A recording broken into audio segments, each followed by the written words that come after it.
Muy buenos días, oyentes y televidentes de Limón Tiene Voz. En esta mañana de jueves 27 de marzo tenemos con nosotros a la magistrada suplente Wendy González Araya del Tribunal Supremo de Elecciones, a la cual hemos invitado a nuestro foro para poder conversar con ella y ella con ustedes para hablar un poquito de tres temas concretos a nivel del Tribunal Supremo de Elecciones, ya que a partir del 1 de octubre se da el banderillazo de salida para las próximas elecciones 2026, que serán el primer domingo de febrero, donde se elegirán al futuro presidente y vicepresidentes y también a los futuros diputados o diputadas.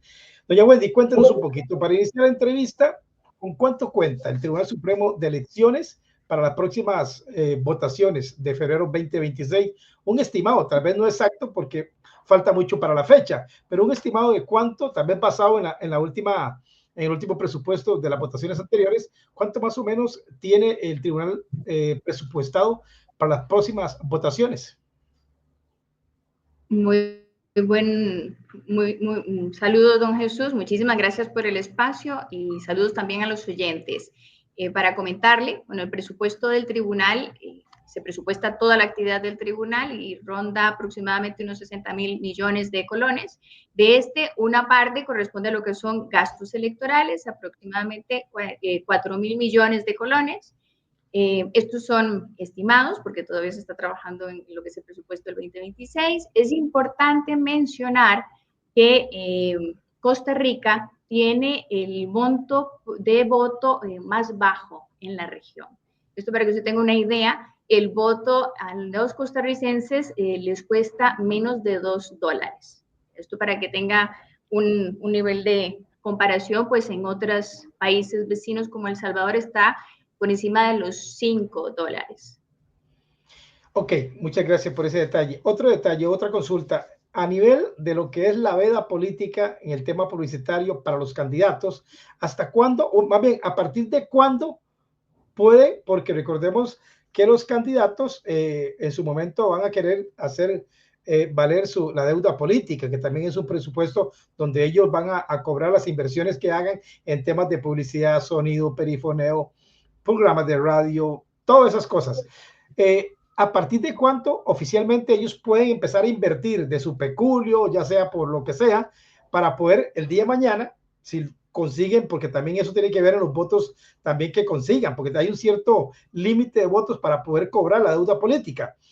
Después tal vez usted nos va a hablar de eso, pero en este caso particular, ¿cuándo pueden iniciar oficialmente a invertir en publicidad que después ellos puedan cobrar con la deuda política? Y en el tema de la veda, ¿qué tipo de publicidad sí pueden hacer en veda política y no pueden hacer?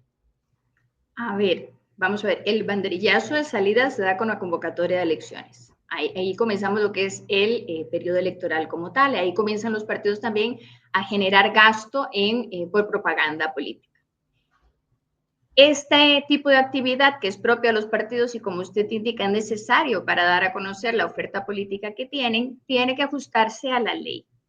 Y una de las limitaciones que establece la ley es el respeto de la veda electoral. Es decir, hay un periodo, 2 periodos para ser exacta, en los cuales los partidos políticos no pueden realizar propaganda política. Y estos periodos van del 16 de diciembre al 1 de enero, inclusive el 1 de enero, y 3 días antes de la elección y el propio día de la elección. Ese día está prohibido hacer propaganda electoral.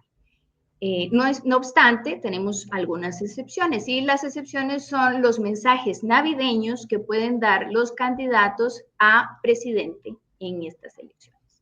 Además, hay ciertas actividades como por ejemplo el perifoneo y el volanteo que el Tribunal Supremo de Elecciones consideró que no entran en ese periodo de veda. Esto por una resolución específica del tribunal. También lo consideró en el caso de entrevistas periodísticas, porque esto está dentro de la libertad de expresión. Entonces, mientras que los partidos cumplan con estas normas en la propaganda que paguen, entonces no tendrán ningún problema y todo se verá liquidado como gasto de campaña. En caso de incumplirlo, no se reconocerá y además se ven sujetos a las sanciones que establece el Código Electoral al respecto. Doña Wendy, bueno, ya queda claro que el perifoneo y las entrevistas periodísticas sí se pueden hacer incluso el mismo día de las votaciones. Eso está permitido.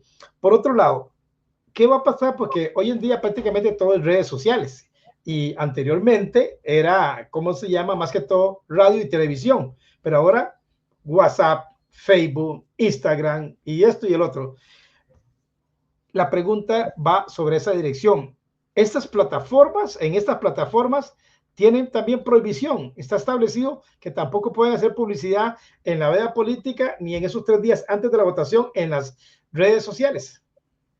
Pues pone usted un punto bastante interesante de discusión. A ver, el tribunal, vía jurisprudencia, justamente porque el Código Electoral no lo prevé, ¿verdad? El Código Electoral es del 2009 y en ese momento se habla de medios de comunicación tradicionales y estos son los que se someten a la prohibición, justamente valorando esto que usted expone, que la realidad ahora en la campaña política y el juego político se da en redes. El tribunal ha interpretado que también en redes sociales y estas plataformas están sujetas a la veda. De hecho, ya el tribunal, por resolución fundamentada o motivada, incluso ordena bajar este tipo de información de redes sociales cuando se incumpla con la veda. Aprovecho para indicar que sobre este tema hay un proyecto también que últimamente ha sido objeto de bastante discusión en medios de comunicación, porque el tribunal pues realiza una serie de propuestas para tener mayores competencias y más dientes para poder controlar a estas plataformas. Pero en este momento por jurisprudencia se encuentran sujetas a este tipo de acciones, básicamente bajar la propaganda que se encuentra pautada durante veda. Ok, doña Wendy, cuando hablamos de sanciones, ¿hablamos solamente de sanciones económicas o puede ir algo más allá de lo económico?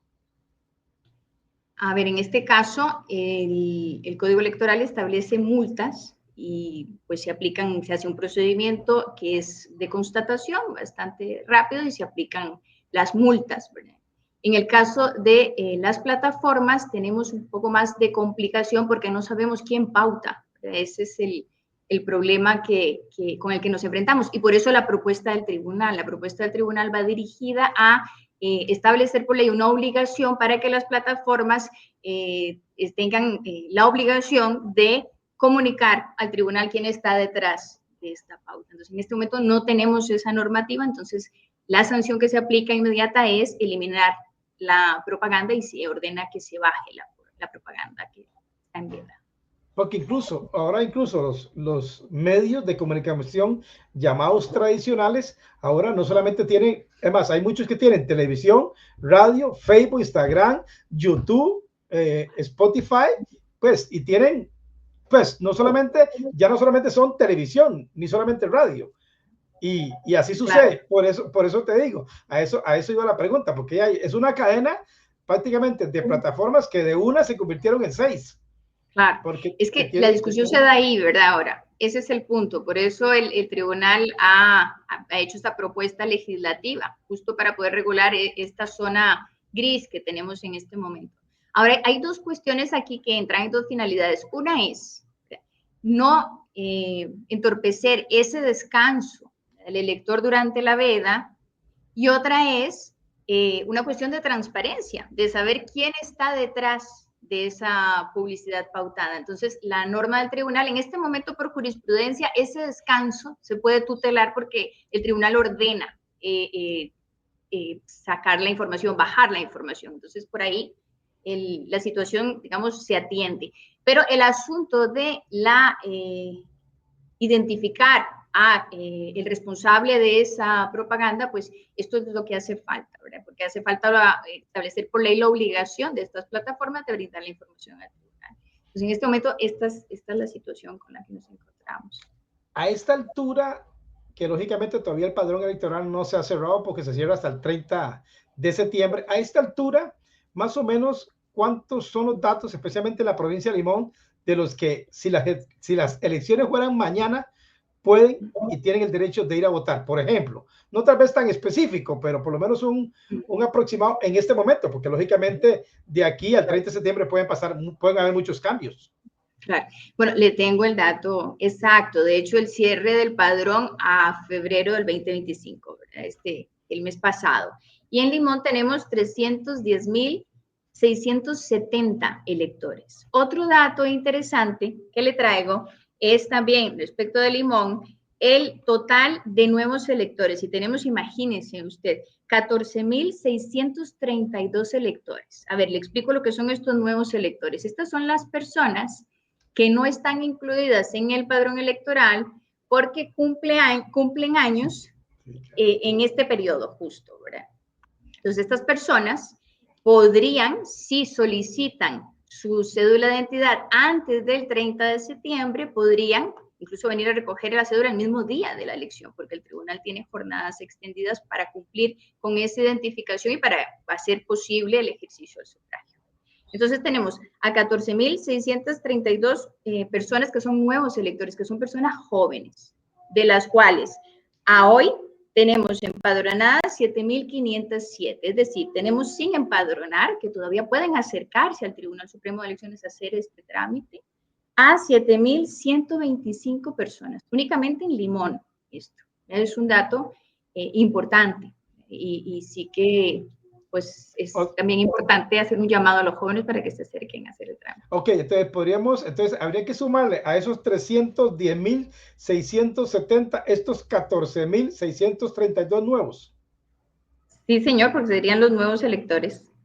Sí, okay. Pero bueno, como le indico, de estos 14.632 nuevos electores ya tengo unos empadronados, 7.500, ¿verdad? Entonces, estos con el cierre del mes pasado, que es el que le traigo, de estos 310.670 estarían dentro porque ya se acercaron a hacer el trámite. Pues los que tengo sin empadronar son estos 7.125. Ok, aquí me hacen una pregunta, qué interesante, y va en esta dirección. Sabemos que ahora, por esas personas que malacostumbran o por A por B pierden su cédula y que la vienen cambiando cada rato, hoy se les cobra, creo que son 5,000 pesos por renovar. Aquí me preguntan, ¿qué pasa si yo vivía en un cantón o en otra provincia y me pasé a otra provincia, pero saqué la cédula hace un año?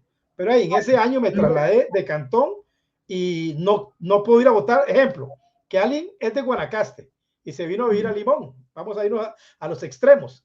Pero que hace 6 meses había sacado su cédula nueva en Guanacaste, pero se vino a vivir a Limón y va a votar en Limón para no tener que ir hasta Guanacaste a votar. ¿Qué pasa en ese caso si hace 6 meses o hace un año renovó la cédula y tiene que cambiarla porque está viviendo en otra provincia? También puede sufrir la sanción de los 5,000 colones por renovar la cédula con menos de un año de vigencia, o no sucede en este caso.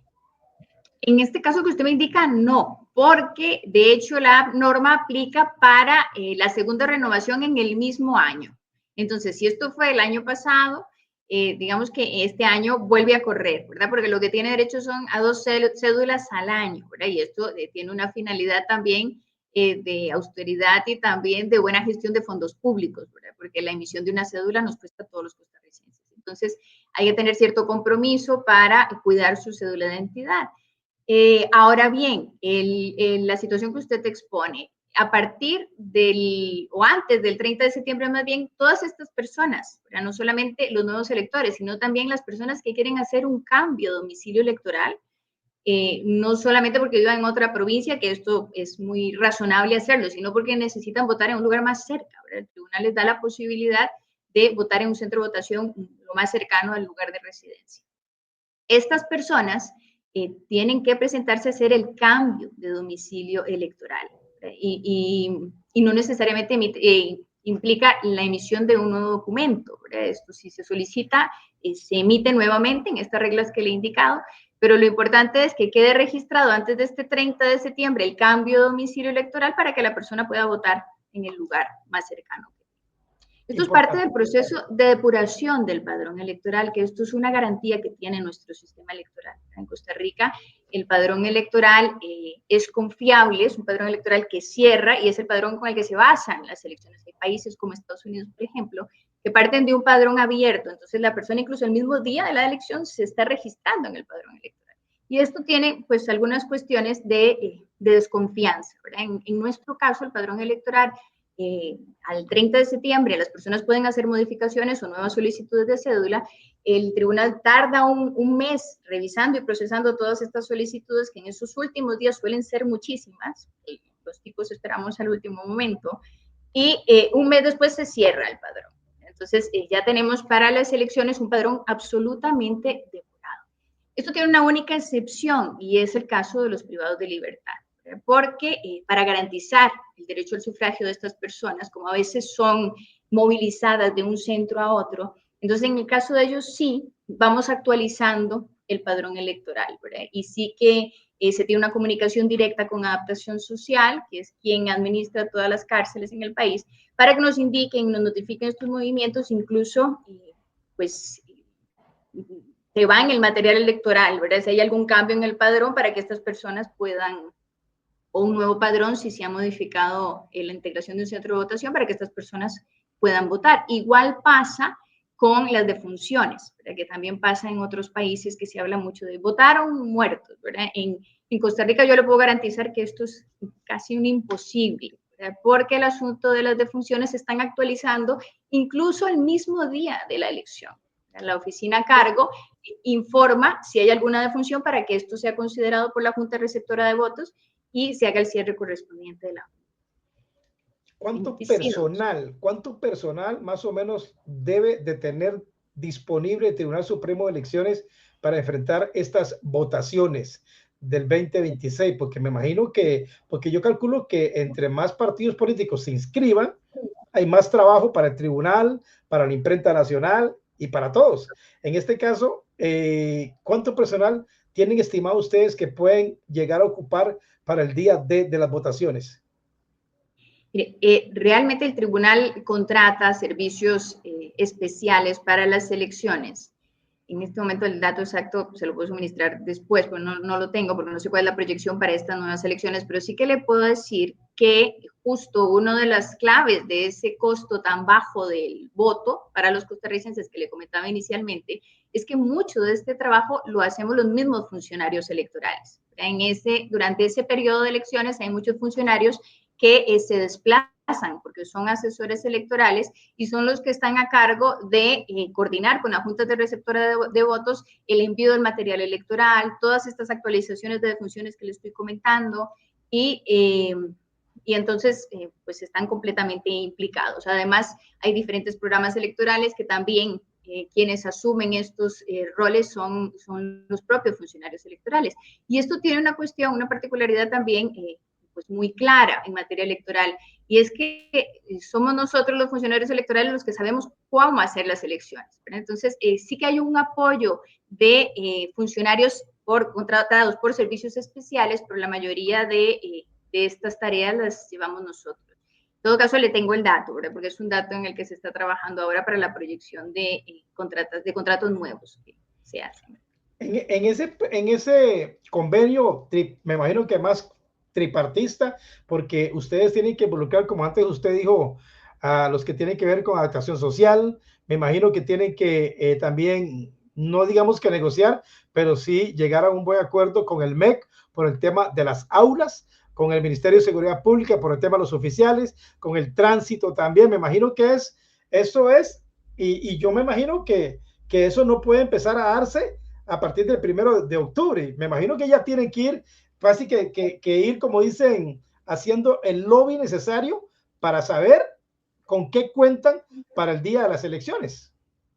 Así es, don Jesús, ¿verdad? Sería interesante tener una radiografía, porque a veces se piensa que el tribunal únicamente tiene que andar pues en estas carreras, digamos, o en estas labores electorales únicamente ya cuando se da el pistolazo de salida, pero no, como usted muy bien indica, el trabajo comienza muchos meses, incluso le diría un año antes de esto, ¿verdad? Entonces casi que nunca acabamos de hacer elecciones, porque como tenemos elecciones a medio periodo, pues acabamos las municipales, se está haciendo ya el estudio de valoración de cómo fue el proceso municipal y estamos iniciando la planificación de las nacionales. Y como usted también lo dice, hay que coordinar muchísimas cuestiones, ¿verdad? Porque tenemos que coordinar el cumplimiento de requisitos de los centros de votación, y esto se hace en escuelas, como usted lo apunta con el Ministerio de ocasión, pero también coordinamos con funcionarios de la fuerza pública, también porque pasa incluso a manos del Tribunal Supremo de Elecciones a partir de la convocatoria, como usted lo sabe, y con correos también. La cuestión de la transmisión de datos es una labor pues bastante compleja en la que, por suerte, ya el tribunal acumula muchos años de experiencia. Estamos conversando con doña Wendy González Araya, ella magistrada suplente del Tribunal Supremo de Elecciones, y hoy estamos aprovechando para hacerle varias consultas para que la gente quede totalmente ubicada de lo que va a pasar a partir del 1 de octubre. Y la pregunta va enfocada en lo siguiente, doña Wendy. En ese presupuesto que tentativamente dio al principio, porque estamos claros que todavía no se puede dar porque faltan algunos meses para mantenimiento y pueden cambiar muchas cosas. Es más, incluso hasta el dólar puede subir en cualquier momento y entonces todo sube, porque si el dólar se dispara de aquí a octubre de 500 o 498 que está ahorita, se dispara a 600, todo cambia, todo puede cambiar. Entonces el combustible, el traslado, los alimentos, pues todo puede cambiar. Pero la pregunta es la siguiente, dentro de ese presupuesto ya está estimado una segunda ronda. Le hago la pregunta porque prácticamente en los últimos 5 elecciones o 6 elecciones ha habido segunda ronda. Incluso creo que, si no mal recuerdo, creo que la única que no hubo segunda ronda fue doña Laura Chinchilla. Pero después de ahí, todas desde el 2002, cuando el doctor Abel Pacheco de Espriella hubo segunda ronda. Oscar Arias fue segunda ronda. Creo que solo Laura Chinchilla en el 2010 no fue segunda ronda. Pues dentro de ese presupuesto que usted antes mencionó, esa tentativa de presupuesto ya está visualizado, porque como que ya se hizo un patrón de que haya segunda ronda. Así lo quiere, así lo ha decidido Costa Rica en las últimas elecciones. Dentro de ese presupuesto ya está estimado una segunda ronda, ¿o todavía no? Don Jesús, sí, el tribunal proyecta siempre, en todos los casos, una segunda ronda, porque si no tendríamos problemas presupuestarios si se diera el supuesto. También, como usted apunta, es una realidad cada vez más presente en el caso de Costa Rica, ¿verdad? En parte a la cantidad de partidos políticos que logran una atomización del voto y entonces es más difícil alcanzar el 40% que establece la Constitución para poder declarar ganador en la candidatura presidencial.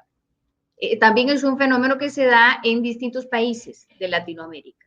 Por eso es que el tribunal, por supuesto que lo tiene presupuestado, ¿verdad? Otro dato que no le indiqué, que también es importante, es que este es el presupuesto del tribunal. Como le decía, ronda unos 60.000 millones de colones, de los cuales 4.000 millones es para elecciones, y habría que contar además que no es presupuesto del tribunal porque no lo gasta el tribunal, pero sí que se presupuesta a nivel de ley de presupuesto en conjunto, con lo que corresponde a la contribución estatal, que justo para este año se acordó en Asamblea Legislativa una disminución de esta contribución estatal.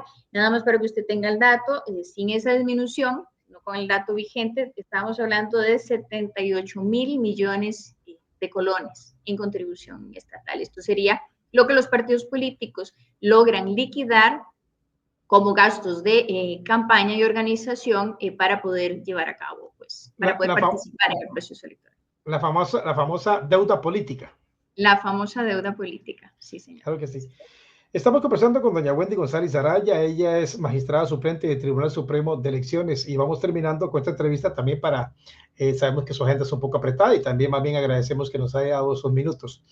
Quería terminarle otra consulta para que nuestros oyentes queden claros de lo que va a suceder en las próximas elecciones. En estos días anteriores había hablado con otro personal del Tribunal Supremo de Elecciones y me dijo que para las elecciones nacionales hay más de 50 partidos ya inscritos y que incluso hay 7 más que entraron nuevos. Eso solamente para escala nacional y provincial. ¿Qué quiere decir eso? Que son para candidatos a la presidencia y candidatos a diputados. Hay muchos más partidos, ciento y resto, pero lógicamente los de escala provincial no van a participar porque eso solamente participan para elecciones a alcaldes, regidores y todo lo demás. Pero en este caso hay más de 50 partidos políticos y 7 nuevos, si no mal recuerdo que me dijo, que van a estar disputando la presidencia y las diputaciones para el 2026. ¿Eso sorprende al Tribunal Supremo de Elecciones o lo toman con normalidad? Bueno, vamos a ver, es un fenómeno que viene en ascenso, ¿verdad? Nada más para que usted tenga el dato. En el 2018 tuvimos en la provincia de Limón, ¿verdad? En elecciones nacionales, es decir, como usted muy bien lo apuntaba, cuando lo que se está es compitiendo por el puesto a diputados o presidente de la República o presidenta de la República, tuvimos en el 2018 15 partidos políticos, ¿verdad? En el 2022 tuvimos 27 partidos políticos y proyectamos, porque todavía estamos en ese proceso, ¿verdad? Donde hay partidos en formación sobre los que tiene que pronunciarse el Tribunal Supremo de Elecciones. Además, los partidos tienen que cumplir con el trámite de renovación y de estructuras y además elegir candidatos e inscribir candidatos, ¿verdad? Para poder participar. Entonces, todavía esto nos va a llevar un tiempo y podremos tener el número exacto de partidos en octubre, que es cuando se cierra todo esto, a partir del 16 de octubre, cuando ya se resuelvan las apelaciones, tal vez noviembre. Este año sabremos a ciencia cierta cuántos hay. Pero lo cierto del caso es que para hoy ya tenemos 34 partidos a nivel nacional inscritos y tenemos 5 en trámite. Y Eso, 23... eso solo en Limón. No, bueno, claro, pueden participar en Limón porque están inscritos a nivel nacional. Sí. Entonces, para que usted tenga idea, ya le voy a completar el dato de Limón. Tenemos 34 a nivel nacional, 5 que están en trámite, todavía podrían participar eventualmente. Y tenemos 23 provinciales. De esos 23, 4 son de Limón. Entonces tenemos 34 más 5 más eventualmente 4, ¿verdad? Alrededor de 40 partidos políticos. Son muchos en un país tan pequeño, ¿verdad? Tal vez esto es una cuestión a considerar, pero esto, bueno, obedece a ciertas modificaciones que se dieron en la ley, ¿verdad? Que lo que provocaron fue abrir la creación de los partidos políticos, y entonces por eso tenemos tantos partidos políticos, pero en realidad no es tan complejo formar un partido político nuevo, y además tampoco es tan claro, o no existe una norma clara que desaparezcan los partidos, que esto es todo un tema también de discusión, que están inactivos, ¿verdad? Entonces estos partidos después pueden revivir, digamos, jurídicamente y participar. De hecho, en esta línea también hay una propuesta del tribunal para depurar la oferta política y que realmente participen los partidos políticos que obedecen a una institución, ¿verdad? Que son permanentes, que en realidad generan un vínculo entre el electorado y el poder público y entonces reducir esa oferta política. Bueno, ya para terminar, porque el tiempo se nos agotó, doña Wendy, ¿el Tribunal Supremo de Elecciones en algún momento ha pensado en bajar ese porcentaje del 40% para no ir a una segunda ronda y que haya, ¿por qué? Le hago la pregunta, ¿por qué? Porque hemos visto en las últimas elecciones, qué sé yo, no una ni dos, creo que en las últimas 5, la gente que ya no quiere ir a votar o que no cree en la política son muchas, incluso ha habido provincias donde se ha superado hasta el 65% de, ¿cómo es que le llama? ¿Se pronuncia la palabra? Del abstencionismo. ¿Sí? Del abstencionismo, en lugares 60. ¿Por qué? Y lógicamente, y por eso del 40% es que se ha ido, ¿cómo se llama? Creo que de los últimos 6, 5 han ido a segunda ronda. Algo que, por supuesto, la gente lo que no entiende es eso. ¿Por qué la gente tiene que ir a votar en primera ronda? Porque es que al final de cuentas, así como pagamos la primera ronda, pagamos también la segunda. Y entonces va a ser con nuestro dinero. Entonces, si nosotros no salimos a votar el día de las elecciones y obligamos a ir a una segunda ronda, es otro presupuesto más, bueno, aunque está ya encerrado en el presupuesto general de ustedes, pero al final de cuentas es dinero que sale de nuestros impuestos, que se podrían invertir en otras cosas si no vamos a segunda ronda. Entonces, ¿ha pensado en algún momento el tribunal bajar ese 40%, que ya no sea 40% para poder ser presidente de la primera ronda, que no digamos que 30, pero un 35%, para ver si así alguien lo logra? Porque incluso vemos que partidos tan tradicionales como Liberación, La Unidad y otros, ni siquiera a veces llega, pero ni al 30%. Es muy interesante la pregunta, don Jesús, y tendré que decirle dos cosas. Primero, el 40% es una norma establecida a nivel constitucional, entonces se tendría que realizar una reforma de este porcentaje previsto, ¿verdad?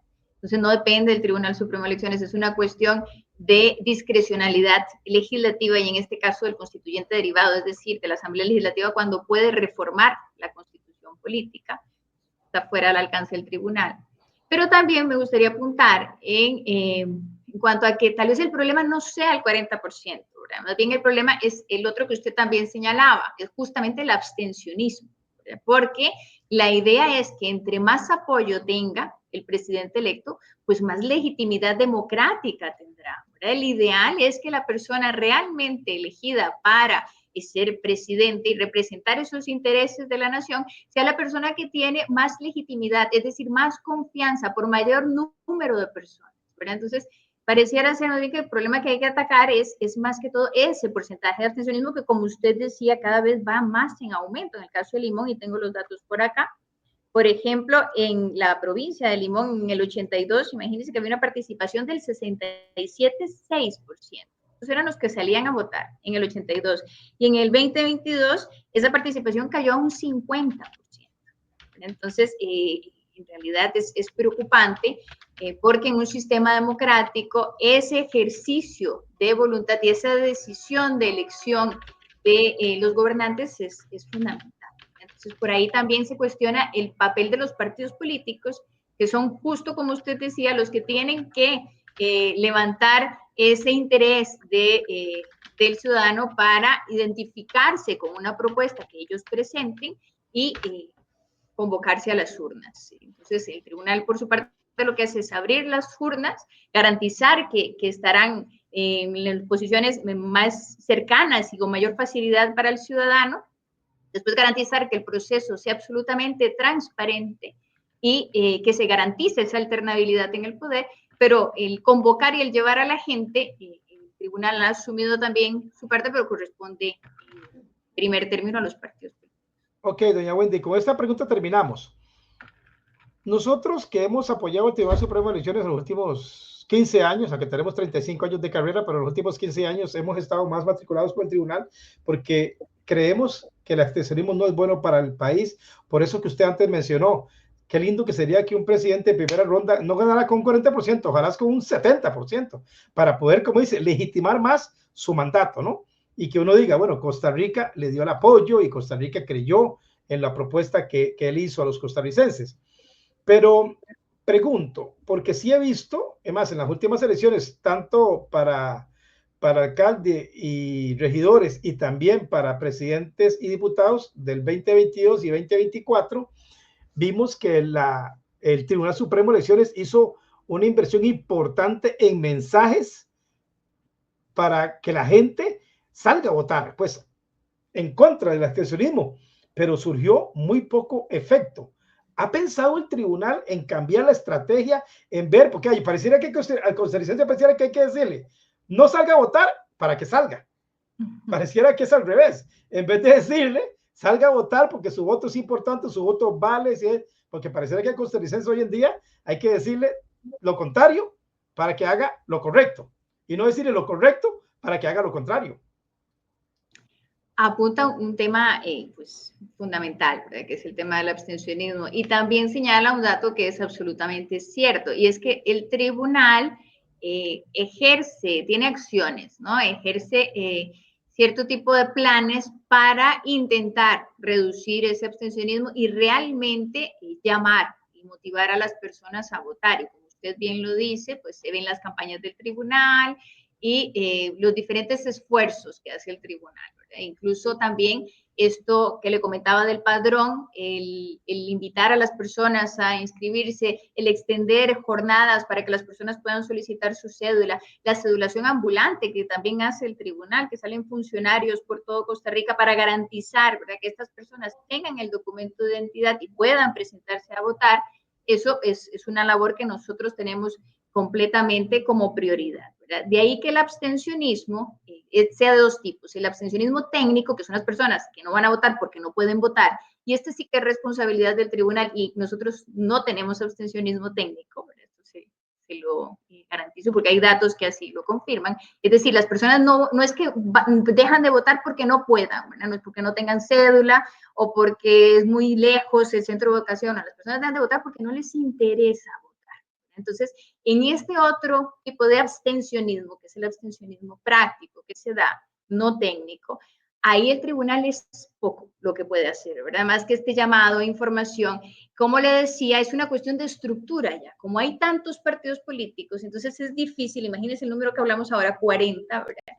Que estos logren aglutinar a las personas y que estas personas igualmente tengan una identidad partidaria, ¿verdad? Y que les haga salir y dejar sus labores y dejar otras actividades que pueden tener ese domingo para ir a votar. Esto es lo que nos hace falta, ¿verdad? Esta cercanía. Esto cada vez se convierte como la historia bíblica, la Torre de Babel, pareciera mentira, ¿verdad? Sí, es una buena representación. Tiene Una Torre razón. de Babel pareciera. Doña Wendy, le voy a dar 2 minutos para que se despida de la audiencia de Limón Tiene Voz y también para que envíe usted el mensaje de positividad para que la gente entienda lo que se beneficia Costa Rica y que podamos romper en estas elecciones 2026, sea quien sea, pero que logramos elegir al presidente en primera ronda, aunque sea con un 40.5, pero que lo elijamos en la primera para que no tengamos que ir a una segunda ronda a estresarnos más, a gastar más plata y todo, porque a final de cuentas las promesas sobran. Hay que esperar 4 años para ver quién cumple lo que promete, así que ¿para qué ir a segunda ronda? Así que, doña Wendy, estos 2 minutos son suyos, importantísimo para que usted invite a los costarricenses a dar su voto el día de las elecciones. Pues muchísimas gracias, don Jesús. Muchísimas gracias también a los oyentes.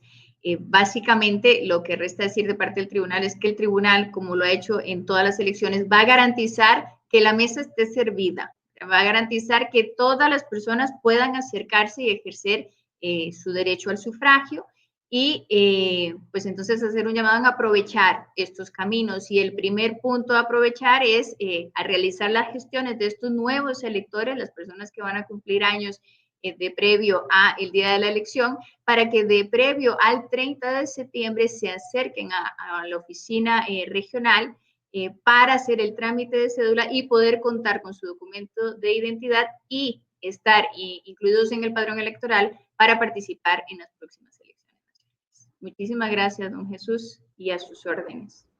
Ok, doña Wendy, muchas gracias. El placer fue mío y esperamos que ojalá la primera o segunda semana de octubre nos podamos volver a ver ya con números cerrados, porque el padrón va a estar cerrado y saber, ahora sí, con números correctos, cuántos votan por provincia y así cuántos irán a votar en las próximas elecciones. Muchas gracias. Le tendré los datos. Un gusto, un placer. Hasta luego.